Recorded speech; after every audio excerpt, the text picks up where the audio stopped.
بسم اللہ الرحمن الرحیم۔ صرف ایک بار یہ تسبیح پڑھ لو، خدا کی قسم یہ وظیفہ کبھی مت چھوڑنا۔ ابھی 21 بار یہ لفظ پڑھیں اور خدا کا کرشمہ دیکھیں۔ آج اس تسبیح کا راز جان لیں۔ جب ہر راستہ بند ہو جائے تو آپ مایوس نہ ہوں، بلکہ یہ ایک آیت اور ایک سورت پڑھ لیں۔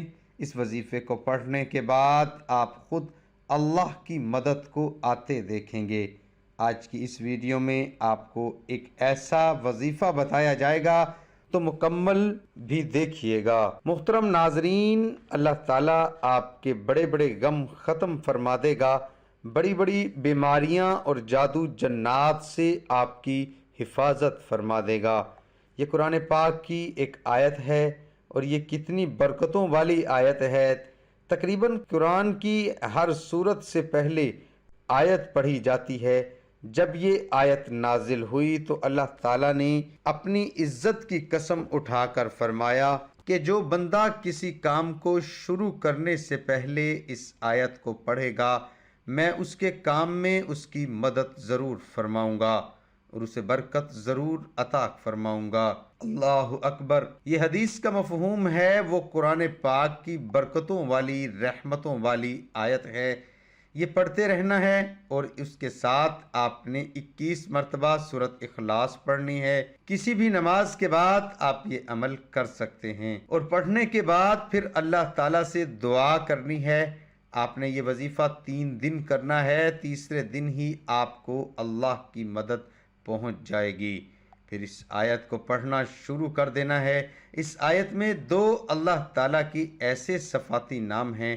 اللہ الصمد، جو بندہ ان کو پڑھتا ہے کی رحمت کو جوش آتا ہے، پھر اس بندے کی بڑی بڑی دعائیں قبول ہو جاتی ہیں اور اس کے بڑے بڑے غم اللہ تعالیٰ دور فرما دیتا ہے۔ بڑے لوگوں نے اس آیت کا وظیفہ کیا، کسی نے بتایا اس کو پڑھا اللہ نے دشمنوں سے بچایا، کسی نے بتایا اس آیت کو پڑھا اللہ نے بڑی بڑی بیماریاں ختم کر دیں، کسی نے بتایا میں نے رزق کے لیے پڑھا اللہ نے رزق حلال دیا، کسی نے بتایا رشتوں کے لیے پڑھا اللہ تعالیٰ نے شادی کے مسئلے حل کر دیے، اولاد کے لیے کسی نے بتایا اللہ تعالیٰ نے بڑا فضل کیا۔ دنیا کے کسی کام کے لیے بھی یہ وظیفہ شروع کر لیں۔ کسی بھی نماز کے بعد بسم اللہ الرحمن الرحیم پڑھتے رہیں۔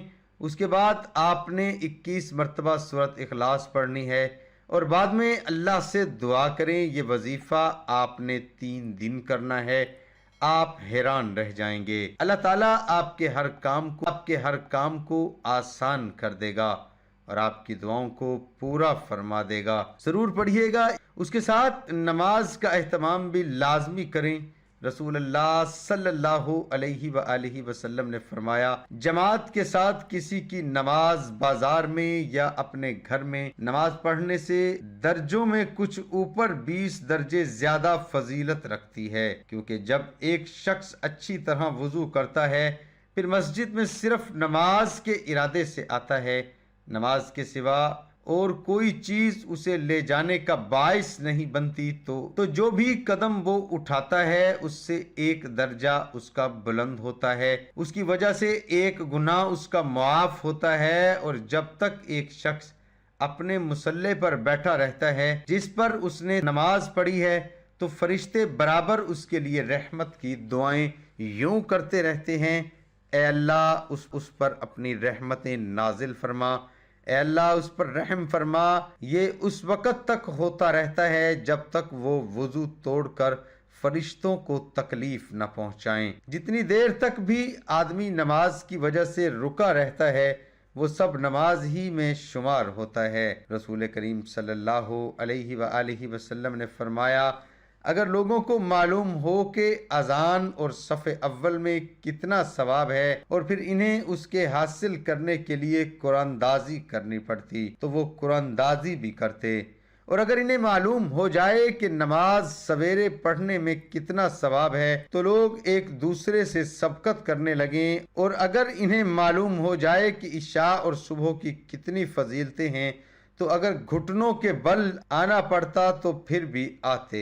رسول اللہ صلی اللہ علیہ وآلہ وسلم نے فرمایا، جس نے آذان سن کر یہی اے اللہ اس کامل پکار کے رب اور کھڑی ہونے والی نماز کے رب محمد صلی اللہ علیہ وآلہ وسلم کو قرب اور فضیلت عطا فرما اور انہیں مقام محمود پر کھڑا کیجئے جس کا تو نے ان سے وعدہ کیا ہے، تو اس لیے قیامت کے دن میری شفاعت ضرور ہوگی۔ محترم ناظرین، حضرت عمر بن خطاب رضی اللہ عنہ کے ساتھ رمضان کی ایک رات کو مسجد میں گیا۔ سب لوگ متفرق اور منتشر تھے، کوئی اکیلا نماز پڑھ رہا تھا اور کچھ کسی کے پیچھے کھڑے ہوئے تھے۔ اس پر عمر رضی اللہ عنہ نے فرمایا، میرا خیال ہے کہ اگر میں تمام لوگوں کو ایک قاری کے پیچھے جمع کر دوں تو زیادہ اچھا ہوگا۔ چنانچہ آپ نے یہی ٹھان کر ابی بن کعب رضی اللہ عنہ کو ان کے امام بنا دیا۔ پھر ایک رات جو میں ان کے ساتھ نکلا اور دیکھا کہ لوگ اپنے امام کے پیچھے نماز تراویح پڑھ رہے ہیں۔